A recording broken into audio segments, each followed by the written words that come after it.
טוב, זהו. בקיצור, אז הנה, אנחנו התחלנו עכשיו את הנושא של מתח גבוה, שיטות לטיפול בנקודת האפס, ברשתות מתח גבוה, ונעשה משהו יחסית קליל כדי להתחיל, ואנחנו כרגע ברשת מבודדת, והמשימה שלכם זה לחשב את זרם הקצר החד-פאזי לאדמה בקו מתח גבוה שהוא במתח של 33 קילו וולט, האורך הכולל הוא 200 קילומטר והקיבול שלו 10 ננו פרד לכל קילומטר. אגב, מה זה אומר אורך כולל של 200 קילומטר? אני מזכיר לכם, אם יש לכם עכשיו מעגל כזה, כאן יש לי איזשהו מקור מתח, וכאן יש לי שני קבלים, או אפילו שלושה קבלים, שמחוברים במקביל. והקבל הזה, הקיבול שלו הוא 3 ננו פרד, סתם דוגמה. של כולם 3 ננו פרד. מה הקיבול השקול שלהם? כמה שרשת יותר ארוך זה גודל, קיבוליות גודל, לא? זה בסדר, אבל אני שואל, מה הקיבוליות השקולה שלהם? 3 כפול 3. נכון, כי כאשר יש לנו קבלים במקביל, הקיבול השקול שלהם זה פשוט החיבור שלהם.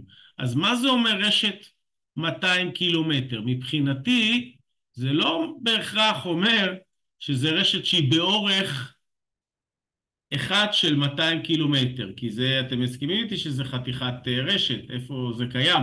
200 קילומטר רצוף, לפחות באזור שלנו. אז זה לא חייב. אם יש לי כאן איזשהו שנאי, שבצידו הראשוני נגיד הוא מתח עליון, 161 קילו וולט, ובצידו המשני הוא 33 קילו וולט. זה כמו הדוגמה.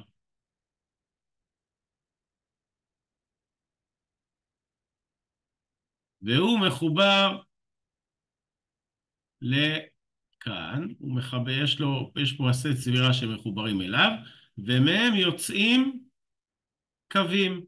נגיד יוצא קו אחד לאזור מסוים, ויוצא עוד קו אחד לאזור אחר. מספיק. והאורך של הקו הזה הוא 100 קילומטר, ונניח שמבחינת הקיבוליות שלהם היא זהה. זאת אומרת, התצורה שלהם היא כזאת שמבחינת קיבוליות, הקיבוליות של הקווים היא זהה. אבל פה יש 100 קילומטר ופה יש 50 קילומטר. אם אני רוצה לדעת מה הקיבוליות השקולה של כל הרשת הזאת שמורכבת משני קווים, אז אני יכול לעשות בנפרד את זה ובנפרד את זה, או פשוט לעשות קיבוליות עבור 150 קילומטר. זה ברור?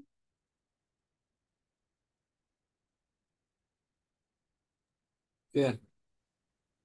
אוקיי, אז, אורך כולל של כולם, בקיצור. כן, אז בואו תגידו לי, במצב כזה, אם יש לי קצר חד-פאזי ברשת, למה הוא שווה? ונניח שזה רשת אפילו שמספקת אפילו, לא יודע מה, כמה מאות אמפרים, או אפילו כמה אלפי אמפרים. כמה מאות אמפרים, זה במתח גבוה, כמה מאות אמפרים נגיד.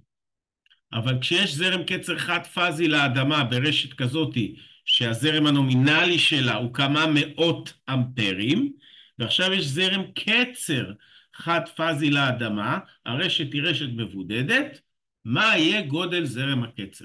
לפי הנוסחאות שלמדתם.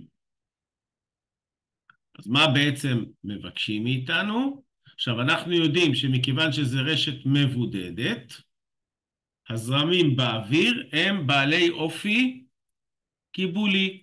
ולכן הזרם קצר הזה הוא גם בעל אופי קיבולי. נכון?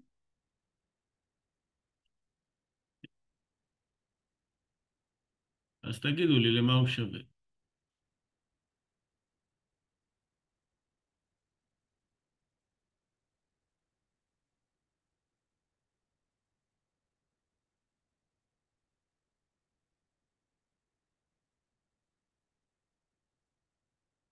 כן.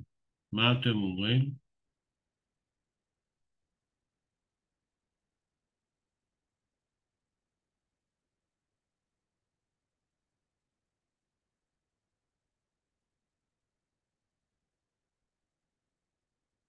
עכשיו בואו נעשה גם דבר כזה כדי שזה יהיה יותר מוחשי. גודל זרם הקצר, אחת פאזי לאדמה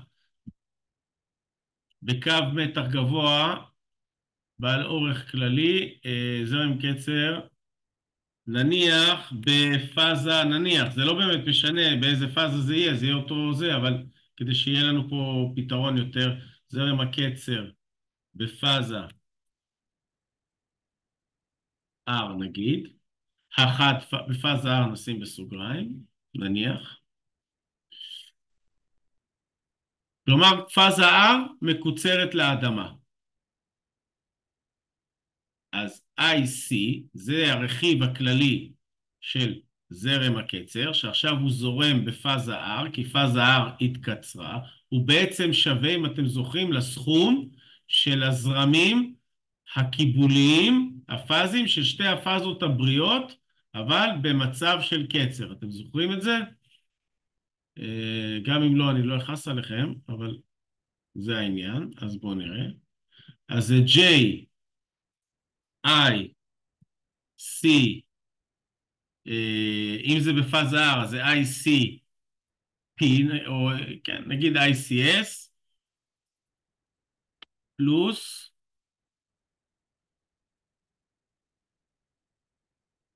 J, איזה IC? T. נכון? כלומר, זה הסכום של הזרמים הקיבוליים של שתי הפאזות הבריאות, הפאזים, אבל במצב של קצר. אז למה זה שווה?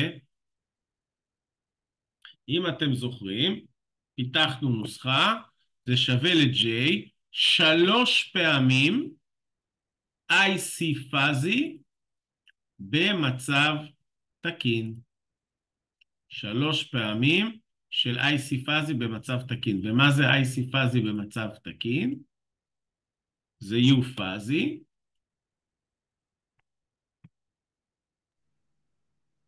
אומגה.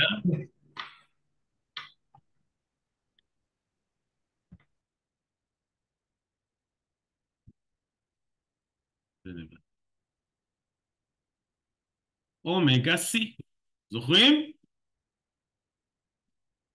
שווה. J 3 פעמים U פאזי. מה זה אומגה? אומגה זה תדירות זוויתית. למה זה שווה? 2. נכון? פאי בערך 50. 2 פאי מה? F. נכון. 2 כפול פאי רדיאנים, שזה 3.14, כפול התדירות של הרשת F. ועכשיו זה האומגה. אז כפול כמה? C. מה זה C? C זה הקיבול הכללי של כל הרשת. הוא בעצם שווה לקיבול אופייני של הרשת ליחידת מרחק, שאני קורא לו C0, כפול מה? כפול המרחק. כפול המרחק הכללי, שזה L. זאת אומרת, זרם הקצר, החד פאזי, ברשת מבודדת, הוא בעצם סכום של שני הזרמים הקיבוליים כלפי האדמה של הפאזות הבריאות. מפיתוח קצר שכרגע נדלג עליו, הגענו לזה שבעצם מבחינת אלגברית, מבחינה מתמטית, הוא שווה 3 פעמים זרם הקצר אחת פאזי של הרשת במצב תקין, שזה U פאזי אומגה C. אומגה, U פאזי זה U פאזי, זה U נומינלי חלקי שורש 3, כי אנחנו בכוכב. אומגה זה 2 פאי F, ו-C זה הקיבול הכללי, זה בעצם C0 כפול L. בואו נציב. J כי הוא כולו בעל רכיב, הוא כולו קיבולי. הוא כולו ב-90 מעלות, כולו קיבולי. אז זה 3 פעמים. מה זה U פאזי? זה U נומינלי חלקי שורש 3. במקרה של התרגיל שלנו, מתח הרשת הוא 33,000. אז זה 33,000 חלקי שורש 3. וזה כפול 2 פאי כפול, מה תדירות הרשת? 50 הרץ, כל עוד לא אמרו לנו אחרת. ומה הקיבול של הרשת הזאת? הקיבול של הרשת הזאת זה 10 ננו פרד לכל קילומטר. מה זה ננו? זה 10 כפול כמה? -9. נכון, 10 ב-9. כפול כמה מרחק יש לי סך הכל? 200 קילומטר. אז יש לי 10 ננו פרד לכל קילומטר. אם היו לי 2 קילומטרים, אז הקיבול הכללי היה 20 ננו פרד. אבל אין לי 2 קילומטרים, יש לי 200 קילומטר. אז אני מכפיל את ה-10 ננו פרד ב-200, ואני מקבל קיבול כללי של כל הרשת. מה התוצאה שלי?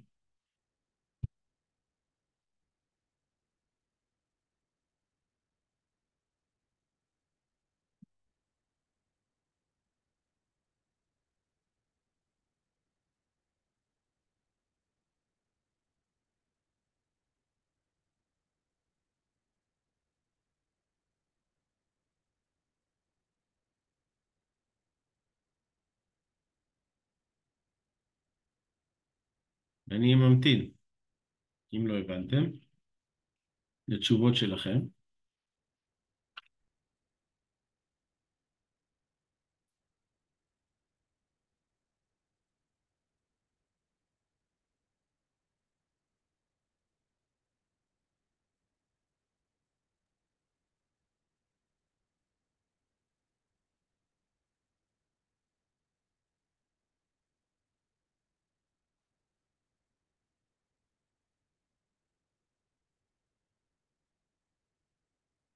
לוקח לכם הרבה זמן לחשב? תקשיב, זה לי ארור, אני לא יודע למה. 35.9, כי ה-J שלך בהתחלה, תהפוך אותו אתה לא צריך J, אתם לא צריכים להכניס J למחשבון, פשוט תעשי 3, כפול 33, כן, זה בסוף. חלקי שורש 3, כפול 3.6. כמה?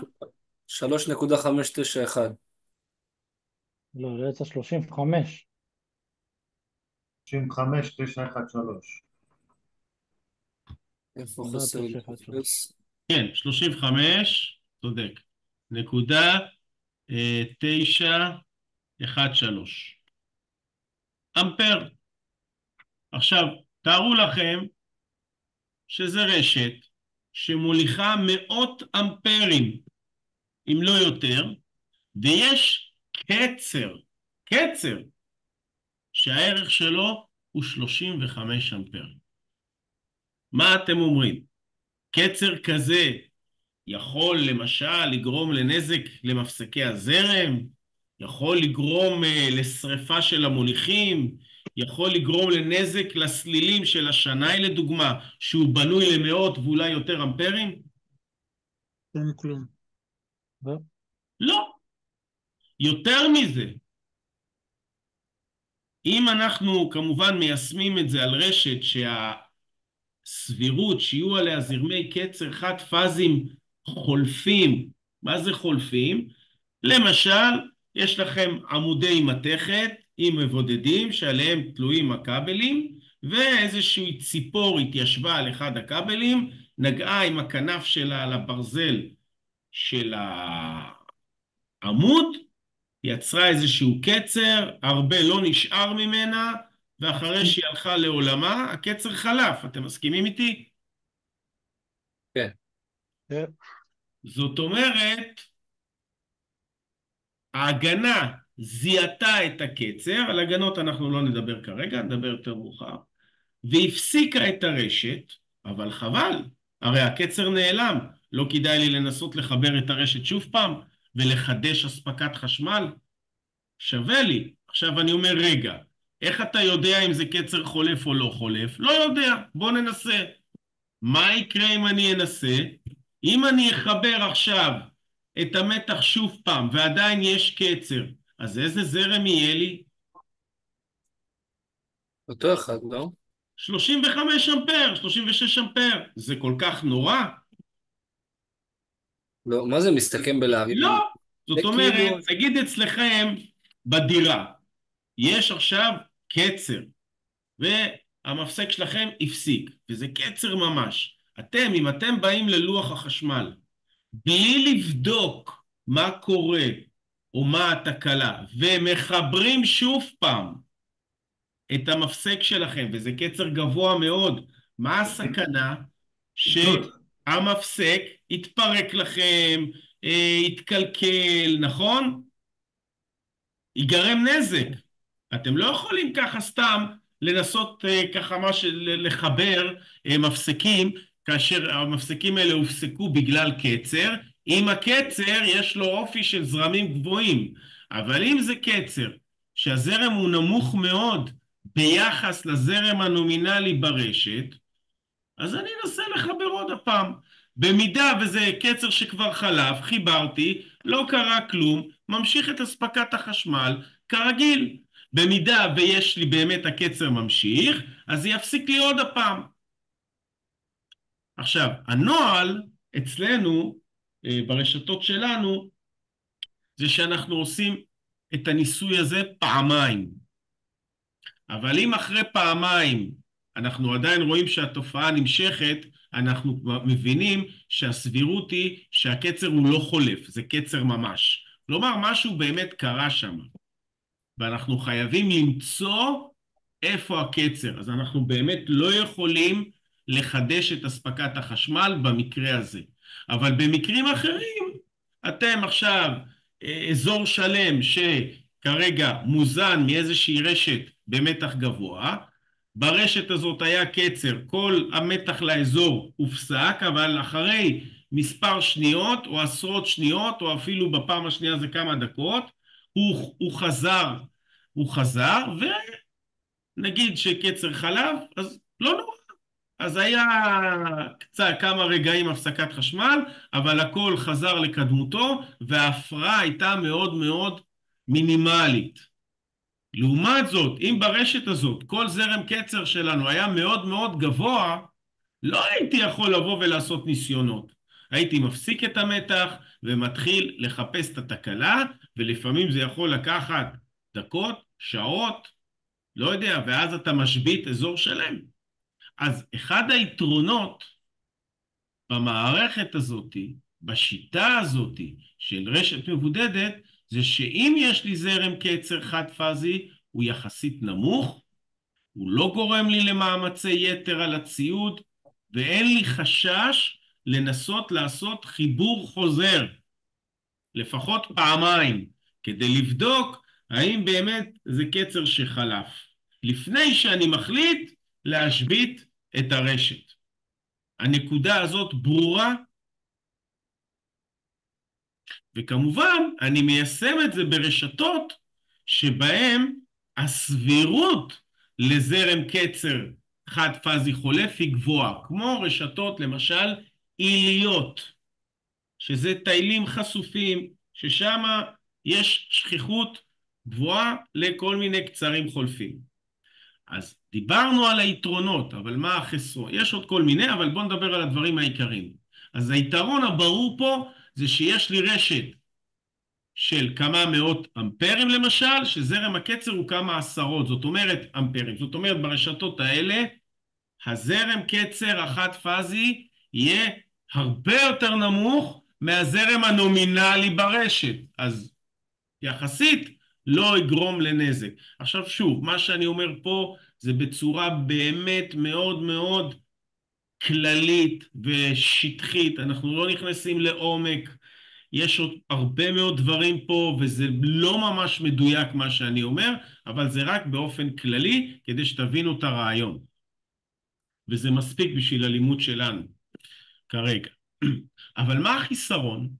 אתם זוכרים מה אמרנו שקורה למתח בפאזות הבריאות, המתח הפאזי של הפאזות הבריאות, כאשר יש לי זרם קצר חד פאזי לאדמה, מה קורה למתחים שם? אתם זוכרים? מתחים עולים. עולים לאיזה ערך? שלוב. אז עכשיו, ערך שלוב. וזה בעיה. למה זה בעיה? תחשוב שעכשיו יש לי כאן מבודד, אחד.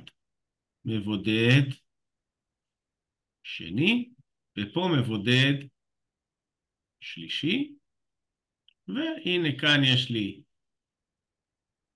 פאזה, לא יודע, נקרא לה R, זה קצת עשיתי, נעריך את זה טיפה.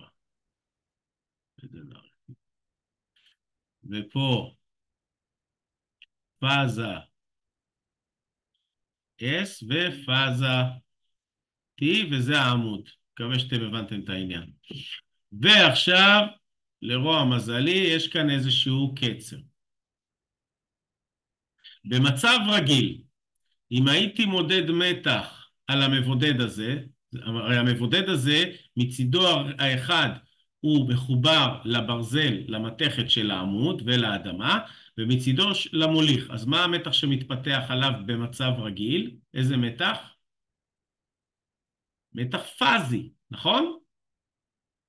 זאת אומרת, המבודד הזה במצב רגיל, אם זה רשת של 33,000 וולט, אז זה 33,000 לחלק לשורש 3, במצב רגיל יש עליו, נמדד עליו מתח של 19 קילו וולט.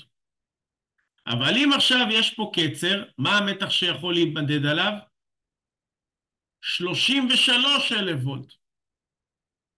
והרבה פעמים, למרות שמראש אני לוקח את זה בחשבון, כי אם אני בונה כזאת רשת, אז אני יודע שהמבודד הזה אומנם במצב תקין יהיה מיועד למתח פאזי, עדיין אני מודע לזה שבמצב לא תקין זה יעלה לערך שלוב, ולכן מראש אני כבר מתכנן אותו למתח של 33, אבל עדיין זה נחמד, אבל עם הזמן המבודד הזה יכול להיסדק, יכול להצטבר עליו אבק, לא יודע מה, ואז מה קורה? יכול להיות שבמצב מסוים, היה כאן זרם קצר חד פאזי לאדמה, איזה יופי, הוא מאוד מאוד נמוך, אבל המתחים של הפאזות הבריאות עלו לשלוב, ולרוע מזלי, מה קרה לי כאן? הוא נפרץ. אם הוא נפרץ, אז מה קרה? כאן יש לי קצר בין הפאזה הזאת לאדמה. אתם מסכימים? אז זה כאילו כבר יש לי גם פה קצר לאדמה. ואז מה נוצר פה בעצם? פה יש שנאי. קצר דו-פאזי. מסכימים? וקצר דו-פאזי הוא כבר לא 35 אמפר יחסית לרשת, זה קצר שהוא מאוד מאוד גבוה, והוא כן יכול לגרום לי לנזק. זאת אומרת, אחת הבעיות בשיטה הזאת, שהמתחים הפאזיים של הפאזות הבריאות עולים לערך שלוב, ועלול להיפרץ לי עוד איזושהי פאזה ברשת, וכבר אני בקצר דו-פאזי, שלא נדבר על מצב הכי קיצוני, גם קצר תלת-פאזי. אז זה חיסרון. עוד חיסרון שלא כל כך דיברנו עליו, זה שהרשת היא אומנם רשת קיבולית, נכון? ונוצרים זרמים קיבוליים כלפי האדמה. ועכשיו אנחנו בקצר. ונניח שהקצר הזה עכשיו חלף לו, והחזרתי את המתח. זאת אומרת, היה קצר, הפסקתי את המתח, החזרתי אותו חזרה כדי להבין אם הקצר חלף. הקצר הזה אכן חלף. אבל אנחנו מבינים שיש פה זרמים קיבוליים,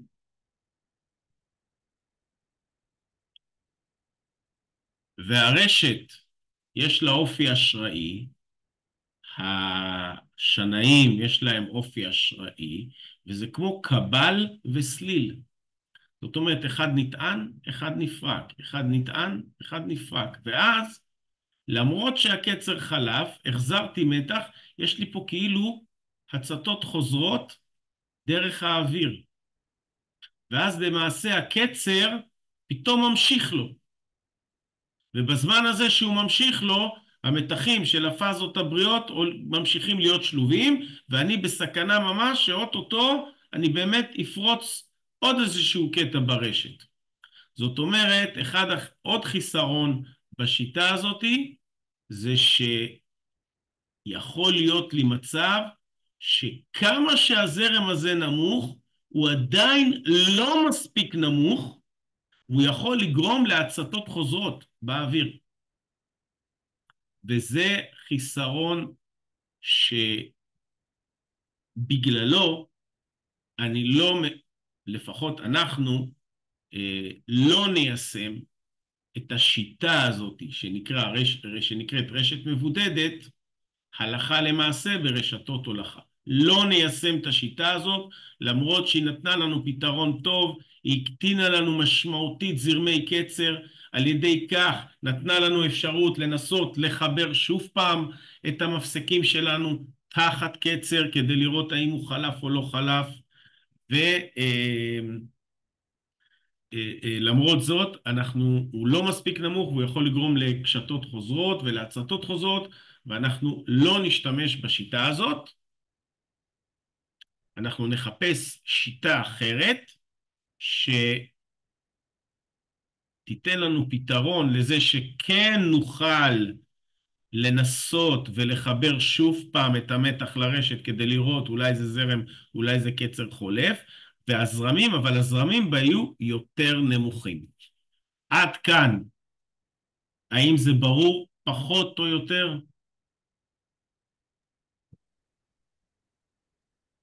כן, שאלה, ה-J בסוף, בהתחלה של השלוש לא צריך להוסיף אותו, אז אמרנו. מה? ה-J לא אמרתי שלא צריך להוסיף, אמרתי שכשאתה מחשב במחשבון שלך, אתה יכול לחשב את המספר הזה רגיל, למה לשים J? תעשה 3 כפול 33,000 חלקי שורש 3 כפול זה, בסוף תוסיף J. J, אתה יודע מה זה אומר J? מה זה אומר שזה J? זווית 90 מעלות. זה הכל, נו בסדר, אני יודע שהוא 90 מעלות. למה אני צריך לשים את זה בהתחלה במחשבון, וכנראה שזה סיבך אתכם. כל הרכיב הזה הוא רכיב קיבולי. זהו. אז כשאתם עושים את המתמטיקה, אתם יכולים לעשות אותה רגיל, ובסוף נוסיף את ה-J. האם עוד שאלות, חברים? אז מה שצריך לצאת לכם הכי חשוב בשיטה הזאת, א', זה לדעת איך לחשב זרם קיבולי פאזי של פאזה בריאה, זה U פאזי אומגה C, זה U פאזי אומגה C, זה זרם קיבולי פאזי של פאזה בריאה, ולדעת שאם יש לי קצר, הקצר הזה בקירוב טוב הוא פי 3 מהזרם הפאזי הזה. ואם אני יודע את המתח של הרשת, ואת התדירות, ואת הקיבוליות של הרשת האופיינית ליחידת מרחק, ואת האורך של הרשת, בקלות אני יכול לחשב את זרם הקצר הקיבולי. זה מבחינת חישוב. מבחינת תופעות, חשוב שתבינו שכאשר מתרחש זרם קצר, חד פאזי לאדמה, הערכים של מתחי המתחים הפאזיים של הפאזות הבריאות יכולים להגיע עד לערך שלוב. שאלות?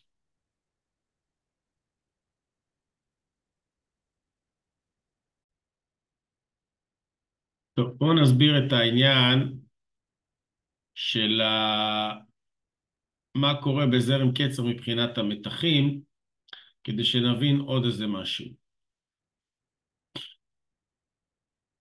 אז אם כאן יש לי שנאי,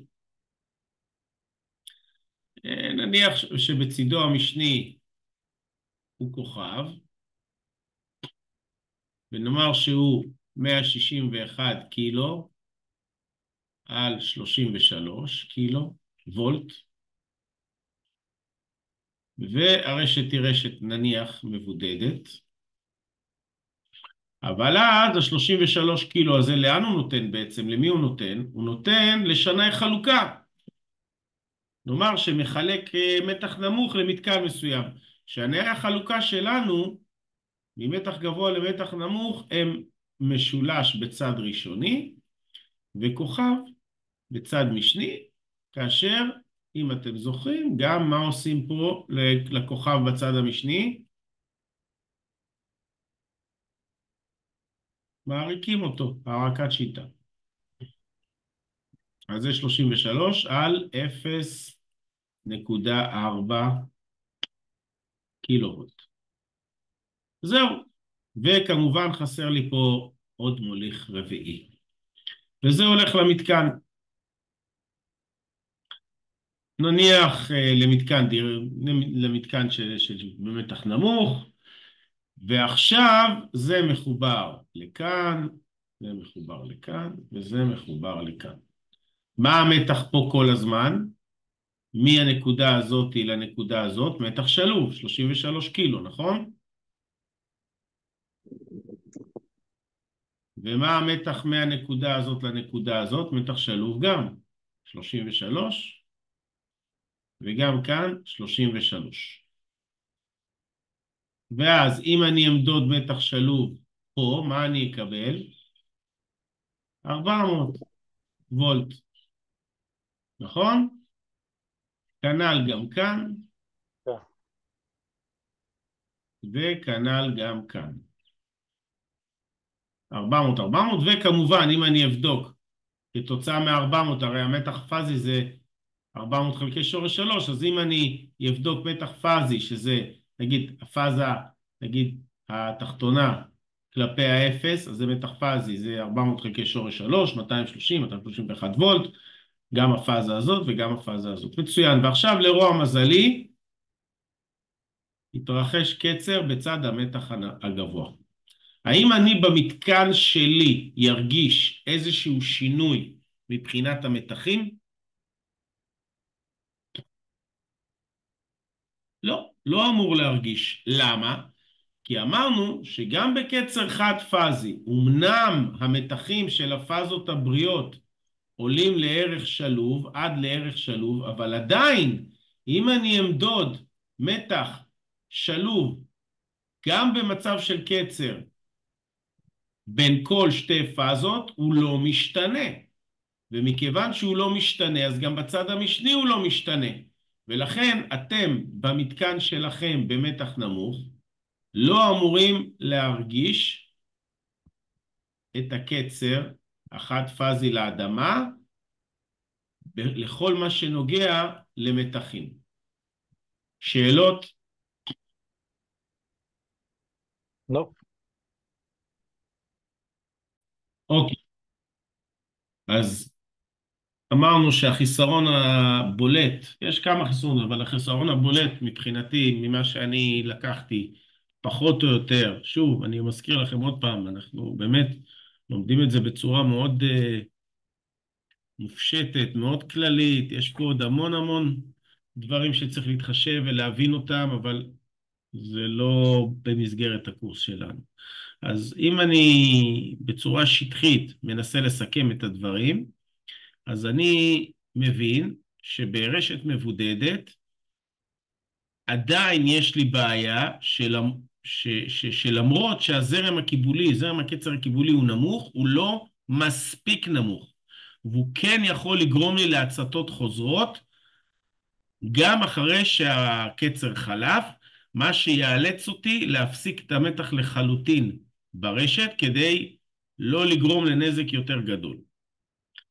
ואז אני מחפש שיטה שכן, אני אלך על העיקרון שאני רוצה זרמים נמוכים, אבל תיתן לי זרם יותר נמוך. מה אני אעשה? אני אתקין סליל. בואו נראה מה קורה אם יש לי סליל. זה זרם קיבולי נגיד של פאזה L1, זה L2, וזה L3. וזה זרם קיבולי של פאזה L3, ולרוע מזלי התרחש קצר ב-L2, ויש לי כאן, הקצר הזה, אמרנו שהוא בעצם נסגר דרך שני הזרמים הקיבוליים של הפאזות הבריאות, כלומר, אם הוא נגיד, ציירתי אותו בכיוון הזה, אני מחליט כמובן, כן? רק העיקר שאני אהיה עקבי, אם החלטתי על כיוון מסוים, אז אני אמשיך באותו כיוון.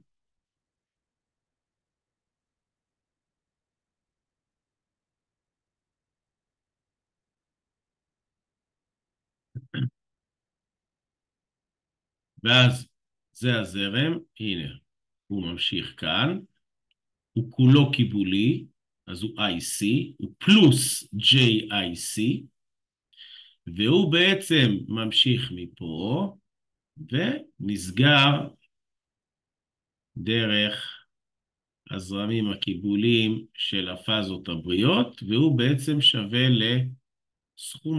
סכומם הוקטורי. אבל עכשיו אני שם סליל, ואז מתבסף לי לכל הלולאת תקלה הזאת, אם לקרוא לזה ככה, או לזרם הקצר הזה, עוד רכיב. והרכיב של הזרם שזורם דרך הסליל, מה אופיו? אופיו אשראי, נכון.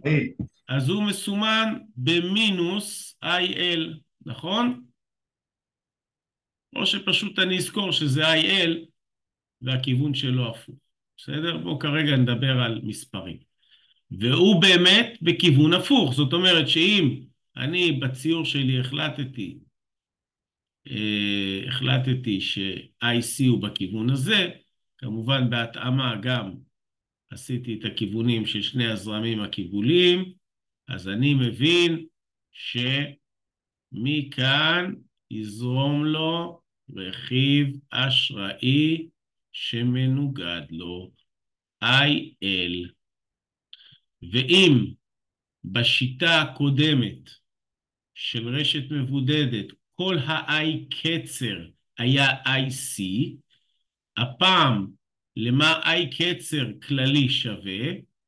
לסכום של שני הזרמים האלה. הכיוון שלו מעיד על האופי שלו, וזה תלוי. אם למשל הזרם הקיבולי הוא יותר גדול מהזרם אשראי, אז האופי של זרם הקצר הכללי יהיה קיבולי. זה קיזוז חסר מה שנקרא. ואם הרכיב האשראי של זרם הקצר יהיה יותר גבוה מהרכיב הקיבולי, אז הכיוון של זרם הקצר יהיה כמו הכיוון של הזרם האשראי, וזה יהיה קיזוז יתר. ואם שניהם שווים, אז זה יהיה קיזוז מלא. ואז אין לו אופי, מה שנקרא, אין לו אופי. הוא אפס. למה? כי ה-I קצר הכללי עכשיו, למה שווה? ל-IC, שהוא בפלוס J, אם אתם זוכרים, מינוס IL. מסכימים? כן. כלומר, בתרגיל הקודם הייתה לנו רשת שיצרה לנו מצב שזרם קצר קיבולי כולו, והוא זהה ל-35 או 36 אמפר. תארו לכם שאני אתקין עכשיו סליל, שיגרום לכך, ויש דרך לחשב את זה, ואנחנו תכף נלמד, שיגרום לכך שכשיש קצר יזרום דרכו זרם שהוא נגיד 34 אמפר, אז מה יהיה זרם הקצר הכללי אם הרכיב הקיבולי הוא 35 אמפר והרכיב האשראי הוא 34 אמפר? מה יהיה הזרם הקצר הכללי?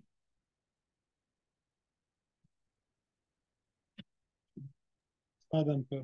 1 אמפר, ואופיו יהיה קיבולי. עכשיו, באופן כללי, אנחנו לא כל כך נהיה מעוניינים לאופי קיבולי.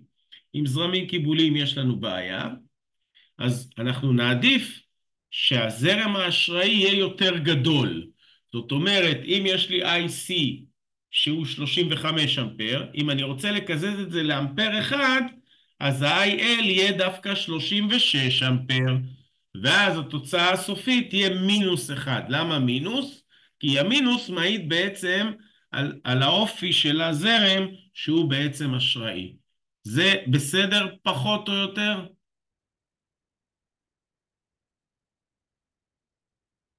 כן. יופי. אז אנחנו עכשיו נתחיל להבין וללמוד על השיטה הזאתי. בסופו של דבר זה מסתכם בתרגיל עם מספרים ונתונים. אז רק אנחנו שנייה.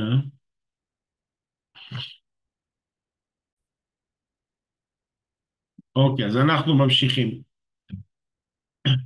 נחזור לתרגיל דוגמה שלנו, שבה נתנו כדוגמה רשת מבודדת. זאת אומרת, זה רשת, נתונה רשת, שהשיטה לטיפול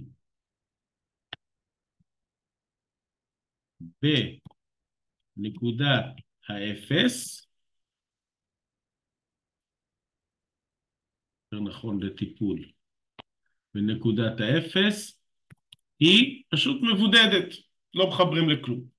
נתנו את הנתונים, אמרנו שיש לי קצר בפאזה R, וביקשנו להבין מה הגודל שלו.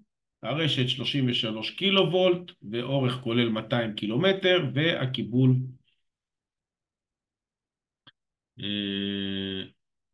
והקיבול האמת היא שזה הקיבול של הרשת, יותר נכון.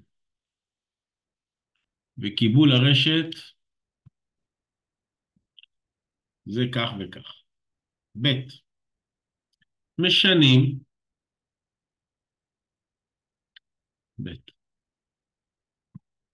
משנים את שיטת, אני יודע מה, משטר העבודה, או את שיטת טיפול נקודת אפס, ומחברים סליל. עכשיו, קוראים לו גם סליל כיבוי. למה סליל כיבוי? כי בעצם אנחנו ראינו שכשאני מחבר סליל, הזרם שיזרום דרכו הוא אשראי, הוא מקזז לי את הזרם הקיבולי, מוריד לי את הזרם קצר הכללי, וכאילו מקבל לי את הקשת שעלולה להיווצר לי כתוצאה מקיבוליות הרשת. זאת אומרת, דיברנו על זה שיכולה להיווצר לי קשת מתנדנדת והצתות חוזרות ברשת כאשר הרשת היא מבודדת, למרות שהזרמים נמוכים. פה הוא מוריד את הזרמים ממש, ומתחת לערך מסוים כבר לא יכולה להיווצר לי הקשת הזאת מבחינה פיזיקלית.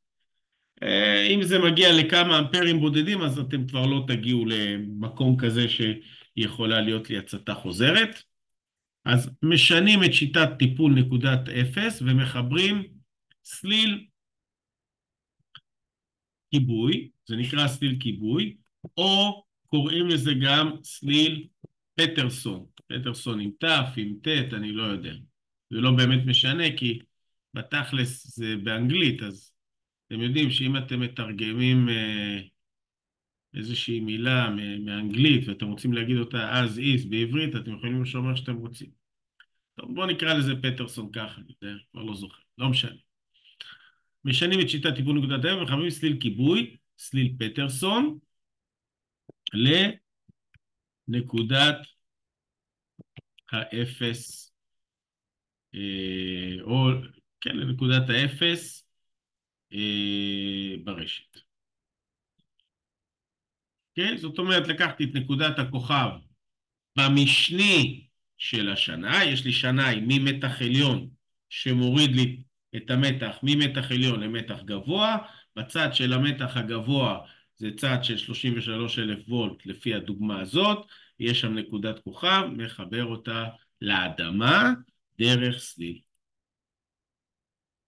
ועכשיו אני רוצה את הדבר הבא, מצאו את או מה צריך להיות הערך של השראות הסליל. השראות הסליל, אני רק מזכיר, אני מדבר על L. ה-L שלו בהנרי אגב. הנרי. זה ככה, אני יודע. קיצור, הבנתם. שלא יבלבל אתכם. השראות הסליל L, בכדי שבזמן התרחשות הקצר ייווצר קיזוז, ייווצר קיזוז יתר של 15%. בבקשה, מה אתם אומרים? תנסו כמה דקות, אני אסביר לכם את זה, ואתם תנסו לבד, ואנחנו אחר כך נפתור. אז אני אומר שיצא לי פה 35.913 אמפר, גבוה לי מדי, ועלול ליצור לי פה בעיות. אני רוצה לעשות קיזוז יתר. מה זה קיזוז יתר? קיזוז יתר זה אומר שאני צריך להתקין סליל, שהזרם דרכו יהיה יותר גבוה מהזרם הקיבולי, מהרכיב הקיבולי של זרם הקצר. בכמה יותר גבוה? ב-15%. ואז אני שואל, מה ההשראות של הסליל שאני צריך בכדי שהמצב הזה יקרה? בהצלחה.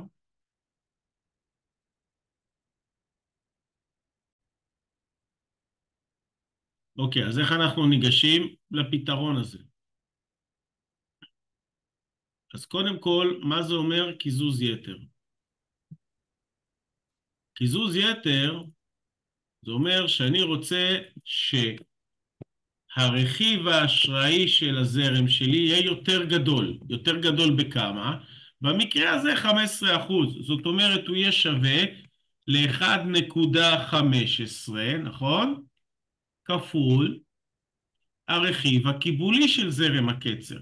הרכיב הקיבולי של זרם הקצר שלי הוא IC. עכשיו, במקרה של רשת מבודדת, כל זרם הקצר הוא קיבולי, הוא IC. במקרה של רשת שמחוברת דרך סליל, אז הזרם קצר מורכב מרכיב אשראי IL ומרכיב קיבולי IC. אוקיי, עכשיו, במקרה שלי, אני לא חסכתי ממכם את המתמטיקה, כבר עשינו את זה, ויצא לי 35.913, נכון? אז זה שווה 1.15 כפול 35.913. כמה זה נותן?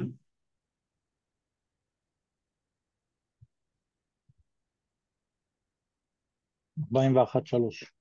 41.3 אמפר.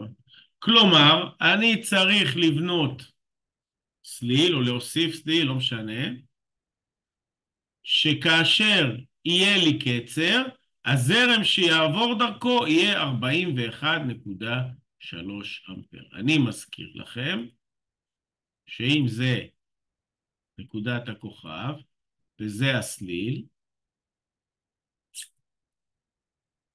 יש לו השראות XL, שהיא בעצם שווה אומגה L, עובר דרכו זרם IL, ומתפתח עליו מתח מנקודת האפס כלפי האדמה, שבזמן קצר הוא יכול להגיע גם למתח פאזי.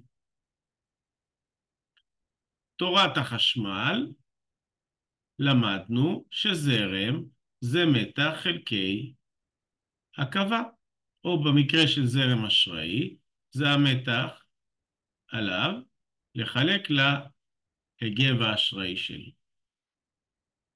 מצוין. אז אנחנו נמשיך את זה. אנחנו יודעים ש-IL, אפשר לתקן את התשובה ל-1.4. 41.4? לא, 1.4, הנרי. מה 1.4? לא, אנחנו תיקנתי את התשובה שלי מחשבים את מקודם. הזרם על הסליל. הזרם דרך הסליל זה 1... איפה? פה משהו? מה 1.4? לא הבנתי. לא, נתתי תשובה מקודם, תיקנתי אותה. לא נורא, בסדר, תמשיך. לא יודע מה אתה מדבר כנראה עם עצמך שזה בסדר, אבל זה לא מקדם אותנו. אז הזרם דרך הסליל, למה הוא שווה? הוא שווה למתח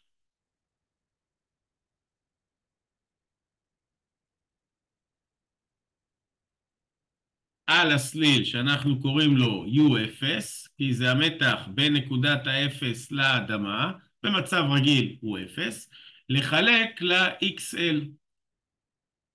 אני לא, דרך אגב, אני מתייחס פה לגדלים, לא מתייחס לזה ש-IL זה מינוס J ו-IC זה פלוס J, אני יודע את זה, אחר כך כמובן אני אתחשב בזה, כרגע אני לא כותב את זה אפילו. אוקיי, U0 חלקי XL, אבל אני יודע שבמצב של קצר, ה-U0 יכול אפילו להגיע גם ל-U פאזי. וה-XL, רק כדי להזכיר, זה באמת אומגה L. את מי אני צריך דרך אגב? את L, נכון? זה מה שביקשו. אז מכאן אני מבודד רק את L.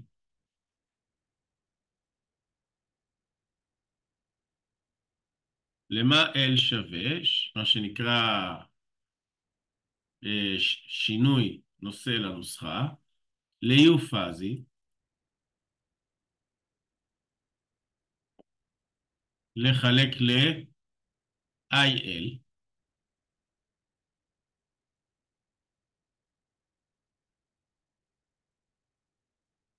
כפול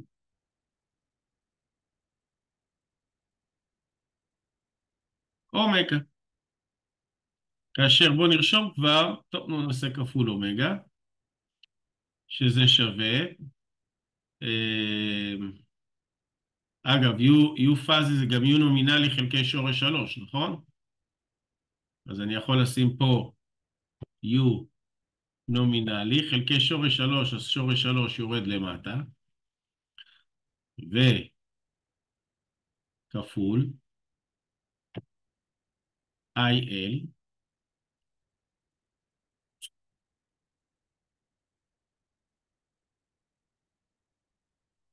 וכפול, במקום אומגה נעשה כבר 2, נכון? 2 פאי F.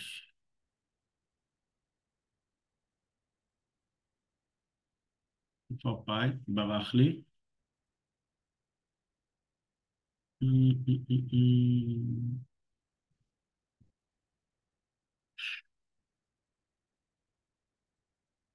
פתאום נעלם לי הפאי.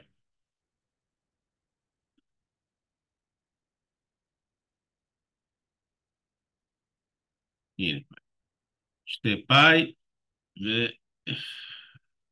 אוקיי, בואו נציב מספרים.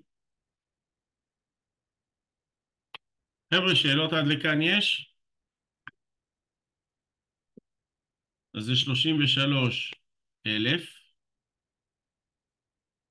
פה זה, אני מזכיר לכם, זה ה-L, כן?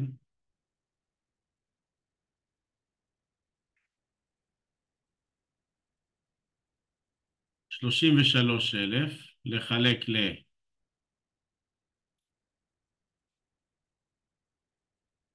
לשורש 3 כפול IL זה 41.3, 2 פאי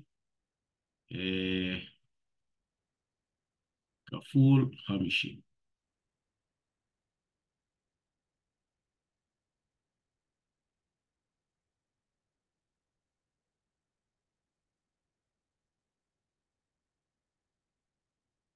כמה יצא? תעזרו לי בבקשה.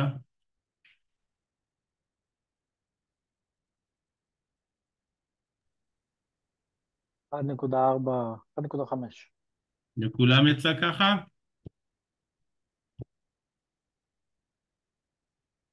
אחד נקודה חמש הנרי. שאלות?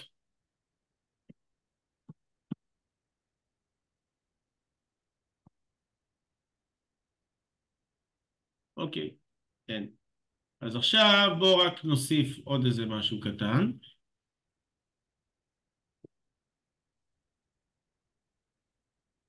תשוו את ההספק שמתפתח על הסליל בזמן קצר. אגב, איזה הספק זה יהיה? הספק אקטיבי, הספק ריאקטיבי?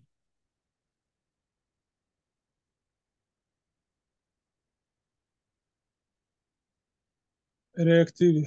ריאקטיבי. מה יהיה האופי שלו? אשראי. אשראי. אז בואו תחשבו אותו, בבקשה.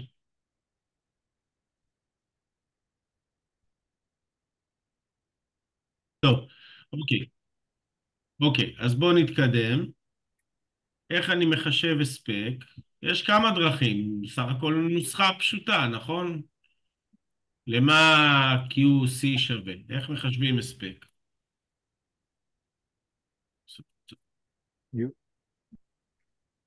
U כפול I, שורש 3 כפול U כפול I. QL, סליחה, כן? כן, מה אתם אומרים? למה זה שווה?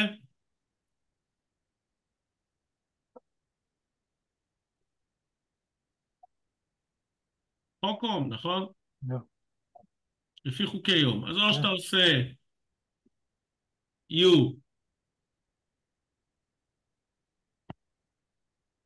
U0, קראנו לו U0, שבקצר הוא מגיע עד לערך פאזי, בריבוע, לחלק ל-XL, ש-XL אני מזכיר לכם זה אומגה L, שיש לנו, את L מצאנו הרי, כן? XL, שבואו נרשום את זה עוד הפעם, שווה אותו דבר, רק במקום XL אנחנו נרשום אומגה L, או מה עוד אתם רוצים לרשום?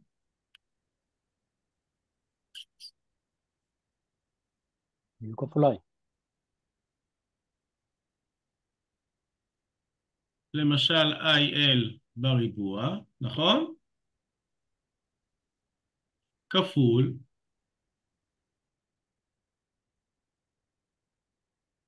XL, מסכימים?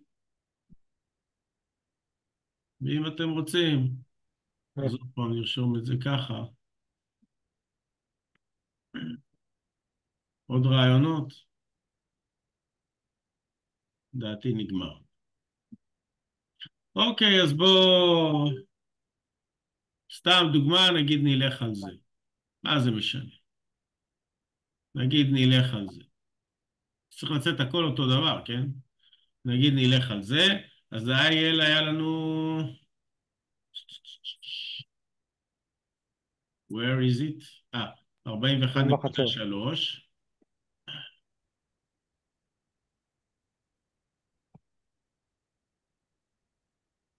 41.3 בריבוע.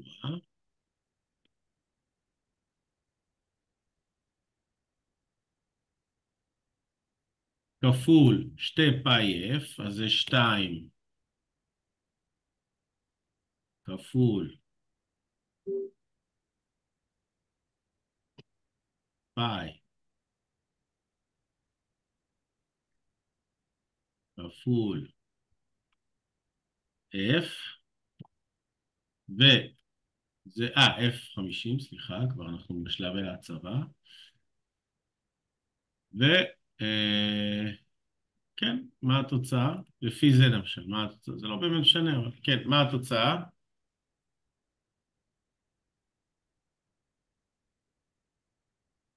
כפול 1.5, לא, כפול ה-L. נכון, סליחה. כפול ה-L, נכון, סליחה. כמה L יצא? 1.5. 1.5. 1.5 ים. אוקיי, אז כמה יצא? כמה יצא סך הכל? 803 קילו. כמה? 803.787 קילו. 787 קילו מה? ור, נכון? קילו, כן. ור. או כמעט 0.8 מגה. מה שאתם רוצים. בוא תשתיק שם את ה... מעניין. טוב, זה ברור חברים. אנחנו עוד נפתור שאלות מעט מהנושא הזה, אבל בינינו, אם הבנתם את זה פחות או יותר, זה כבר הבסיס. לא דיברנו עוד על זוויות, על וקטורים, אנחנו עוד נדבר על זה, אבל זה כרגע בבסיס. זה בסדר, זה ברור חברים. פחות או יותר. כן, זאת אומרת, דרך אגב, בואו נעשה סעיף ג', סעיף ד', רגע, מה זה היה ב' בכלל? כן, בואו נעשה סעיף ד', סתם בשביל הפרוטוקול ולוודא שאנחנו כולם מבינים. חישבו את זרם הקצר החד מופעי ברשת. אוקיי, אז מה הזרם הקצר החד מופעי? אז אני יודע שה-I שלי, הכללי, או אתם רוצים לקרוא לו אפילו I קצר, למה בעצם הוא שווה?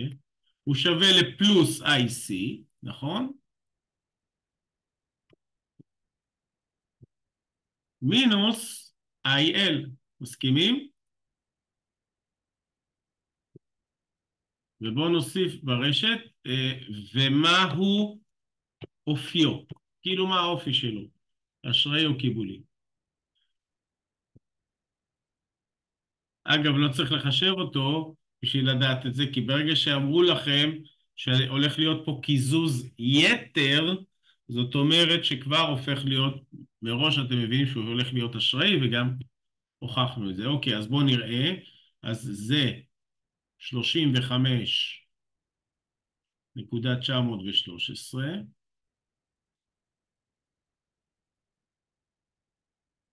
פחות 41.3.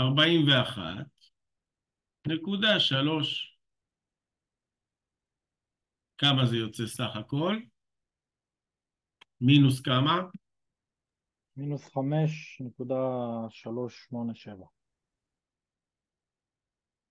זאת אומרת, אז אופיו הוא אשראי, בגלל זה הוא יצא במינוס.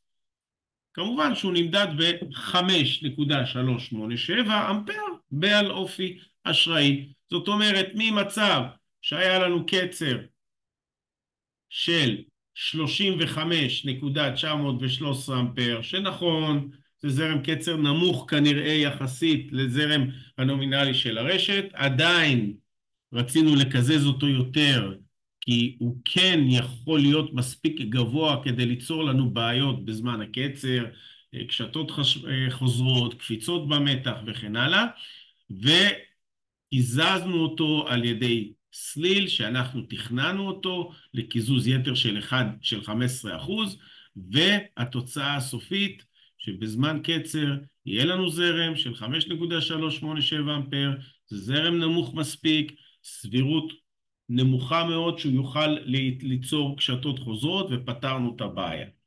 ואם לא, אז אפשר לייצר סליל אולי יותר גדול, נכון? זה לפחות באופן תיאורטי מופשט.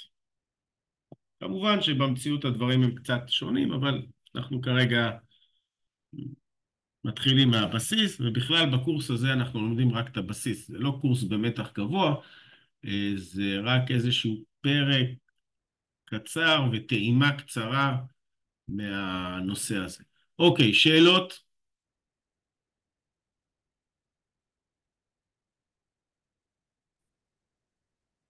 אוקיי, בואו נעשה איזשהו סעיף משאלה, לדוגמה, על סליל פטרסון. אנחנו מדברים על אביב 2020 מועד א', שאלה 5. יש לי פה נתונים של רשת מתח גבוה. האורך הכללי של קווים עיליים 150 קילומטר. השנאי שמזין אותה הוא שנאי 160 על 22, 161 זה מתח עליון, 22 קילו מתח גבוה, ההספק שלו 10 מגה וולט אמפר, DYN זה השיטה שלו של החיבורים, כלומר בצידו הראשוני הוא במשולש, ובצידו המשני הוא בכוכב, יש לו גם נקודת 0N, מתח הקצר 10%, נקודת הניוטרל, נקודת הכוכב של השנאי, מוערקת דרך סליל פטרסון. צריך לחשב את היקף הסליל ואת ההספק שלו, בדיוק מה שעשינו, בהתחשב בכוונון על קיזוז. מה זה על קיזוז? זה קיזוז יתר של 10%. אלה הנתונים של קיבוליות הקו. קו עילי מתח גבוה ועליון, 8 ננו פרד. קו עילי מתח על, כך וכך, כבלים תת-קרקעיים, כך וכך. נותנים לנו פה פשוט נתונים לכמה סוגים של כבלים. אבל מה מדברים איתנו פה? על איזה רשת? קווים? עיליים. זאת אומרת, במקרה של הקו שלנו, לסעיף א', מה מתאים לי? קו עילי באיזה מתח? גבוה או עליון? גבוה. גבוה, כי נקודת הכוכב ונקודת הכוכב שמחוברת דרך הסליל זה בצד המתח הגבוה של השנאי, לא בצד המתח העליון. השיטה לטיפול בנקודת האפס כאן היא בצד המתח הגבוה, ולכן הקו הוא קו עילי במתח גבוה. אגב, פה זה לא כזה משנה לקיבוליות שלו, אבל לא משנה. בכלל לא מדברים על מתח על. אגב, מתח על זה 400,000 וולט. בסדר? 161,000 וולט או 110,000 וולט זה מתח עליון. 400,000 זה מתח על. 22 קילו זה מתח גבוה. אוקיי, בואו נפתור את זה. מה ביקשו?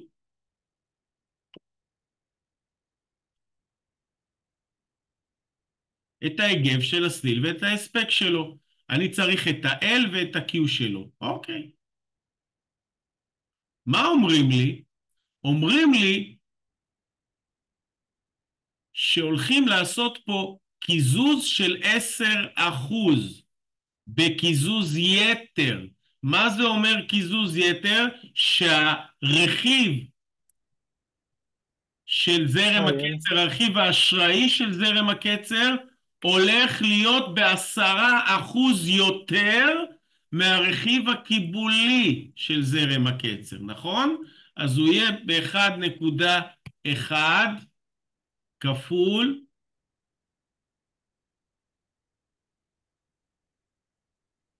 הרכיב הקיבולי. זה בסדר עד לכאן? כן. כלומר, אם אני אמצא את הרכיב הקיבולי, אני אמצא את הרכיב האשראי, ודרך כן. הרכיב האשראי של זרם הקצר אני אוכל למצוא את האשראות. אנחנו למדנו נוסחה לחישוב הרכיב הקיבולי של זרם הקצר, ואנחנו אמרנו שהוא שווה לשלוש פעמים, אתם זוכרים? U פאזי. פאזי אומגה C שווה. U פאזי זה בעצם ה-U נומינלי שלי, נכון? האמת היא די רשמנו את זה למעלה, אבל לא משנה, נו, נעשה את זה טיק-טק עוד פעם. U נומינלי חלקי שורש 3. את האומגה אנחנו נתרגם ל-2, נכון? פאי F. וה-C למה הוא שווה? ה-C זה הקיבול הכללי של הרשת. אז זה הקיבול של הרשת ליחידת מרחק, אנחנו קוראים לזה C0, כפול המרחק של האורך הכללי של הרשת.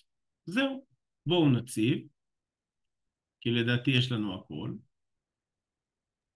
אתם רואים, זה סעיף שלם מתוך תרגיל מה"ט. אוקיי. אז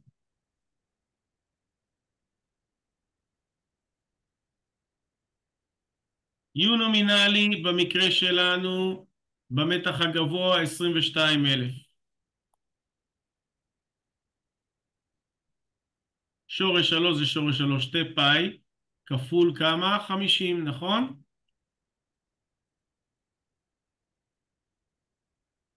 50. מה זה C0? או, C0 זה קיבוליות ליחידת מרחק של מי? אז אמרו לנו שזה קו עילי, ואנחנו אמורים לחשב את ההיגב של הסליל שחובר לנקודת האפס בצד המתח הגבוה של ה-22,000. אז קו עילי במתח גבוה, גם במתח עליון האמת היא, זה 8 ננו פרד לכל קילומטר. כלומר, ה-C0 שלי זה 8 כפול. לא. נכון, כמה זה ננו? 10 מינוס 9. מינוס 9. אז זה 10 במינוס 9, זה 8 ננו פרד לכל קילומטר. כמה קילומטרים יש לי? 150 קילומטר. כמה סך הכל זה יוצא בבקשה? 22,000. אוי, מה זה קפץ פה? 22,000 לחלק תעשו חשבון גם. שורש 3 כפול 2 שיפט פאי כפול 50 כפול 8 אקס פוינט מינוס 9 כפול 150. כמה יצא לכם? כמה? יצא לי מלא. אוקיי, כמה זה מלא? 33 מגה? יכול להיות? קצת קשה לי להאמין. כן, רגע, מה לא עשיתי טוב? 22,150, 8 במינוס 9, 50, שתי פאי, שורש 3. כן?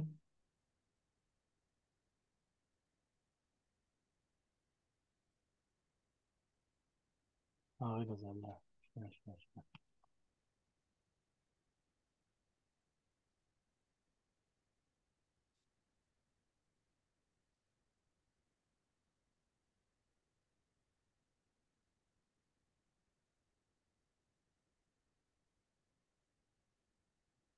עוד פעם, 22,000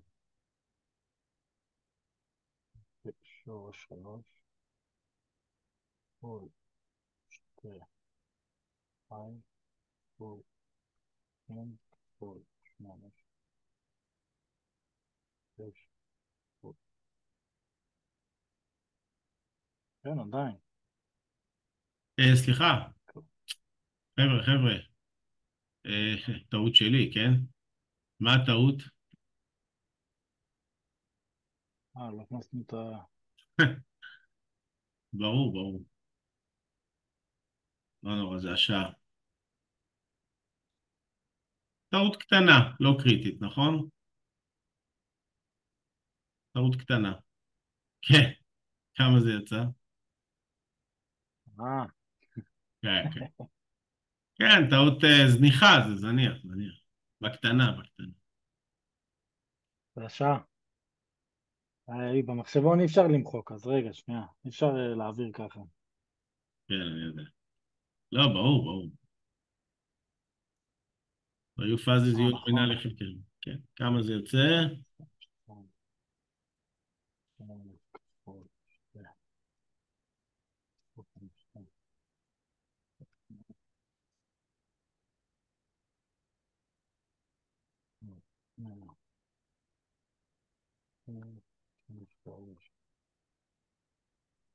לא, 4.7. זה הבדל. 4.7 7.8. אמפר. נכון? זאת אומרת שאני צריך לתכנן סליל. אם הערך הקיבולי הוא 4.7 ואני רוצה לקזז אותו אפילו עוד יותר, קיזוז יתר של 10%, אז אני צריך שהזרם דרך הסליל יהיה ב10% יותר גבוה. זה אומר שהוא יהיה 1.1 כפול 4.7. כמה זה נותן? 5.17.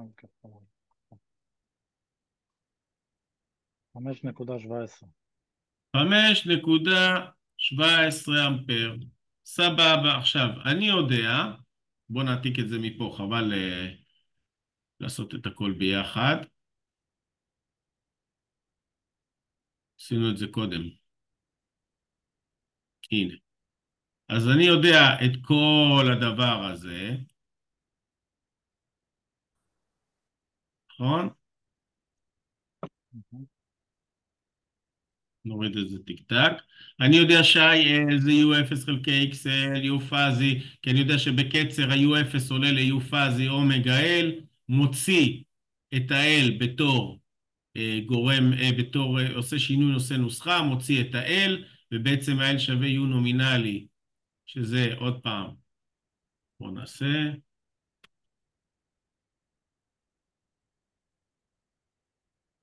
ופשוט נציב. ה-U נומינלי זה 22,000.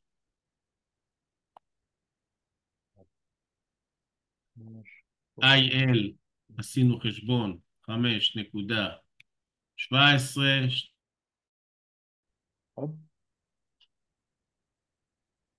נתק לך מה? לא, אני לא יודע מה קרה פה. אני מקווה שזה לא דפק לי את ה...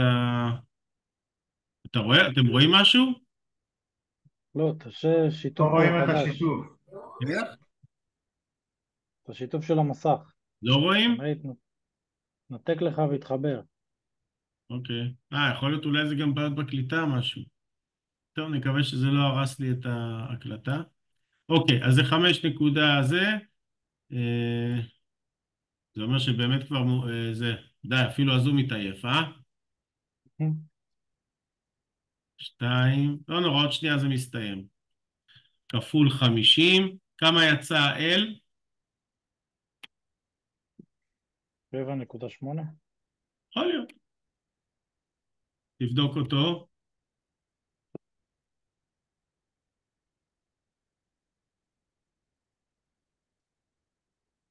של 7.8, הנרי? זה יצא 7.8, כן. מעולה. וביקשו את ההספק, שוב פעם, יצא לנו טוב, כי במקרה זה משהו שכבר עשינו 1 ל-1.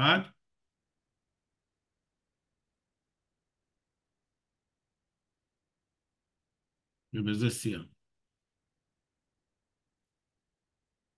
בבקשה. QL, עוד פעם, זה או U פאזי בריבוע לחלק ל-XL, U0 שהופך ל-U פאזי, או כך וכך. בקיצור, בואו נעשה, נלך לפי זה. אז IL זה...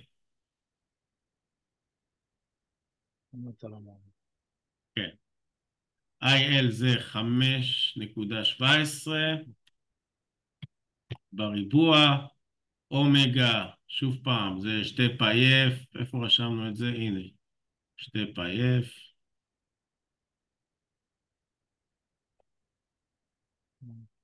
ונוסיף פה את הכפל, 2 פאי F כפול L, שה-L בהנרי יצא לכם 7.8.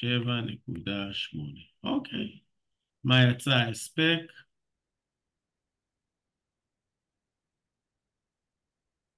95,497. 95,000, 65, כן, 497. אני חוזר, באיזה יחידות? ו', נכון? וואו, כן. או אם אתם רוצים, 65.497 קילו ו'. סגור, חברים? כן? לא סיפור גדול, נכון? לא? מעולה. אז אנחנו נסיים להיום. תודה רבה. תודה לכם, תודה, לא להתראות. ביי ביי. ביי, לילה טוב. ביי לילה.